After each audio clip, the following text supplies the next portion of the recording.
After the tone, please leave a message.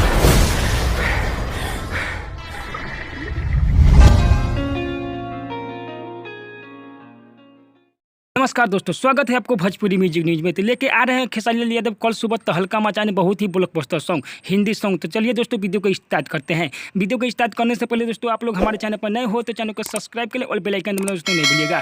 Song को लिखे हुए हैं अनुपम पांडे, राइटर अनुपम पांडे इस सॉन्ग को लिखे हैं तेरे मेरे दरमियान। बहुत ही ब्लॉकबस्टर हिंदी सॉन्ग है। विनय विनायक म्यूजिक से सजाए हुए हैं, यानी संगीत से सजाए हुए हैं विनय विनायक, गाए हुए हैं खेसारी लाल यादव। बहुत ही ब्लॉकबस्टर सॉन्ग है। कल सुबह रिलीज हो रहा है स्पीड रिकॉर्ड प्रेजेंट पर, देखिए और तहलका मचाइए दोस्तों। कल सुबह रिलीज हो रहा है, आप लोग देखना नहीं दोस्तों भूलिएगा। बहुत ही ब्लॉकबस्टर। आप लोग का हमारा वीडियो आपको अच्छा लगता है तो वीडियो को लाइक जरूर कीजिएगा दोस्तों। बहुत ही मेहनत लगता है वीडियो बनाने में। तो तैयार हो जाइए, हर डीजे पे यही सॉन्ग बजने वाला है, तेरे मेरे दरमियान। कल सुबह रिलीज हो रहा है खेसारी लाल के सॉन्ग, बहुत ही ब्लॉकबस्टर सॉन्ग है। देखिए और तहलका मचाइए, हर डीजे पर यही सॉन्ग बजने वाला है।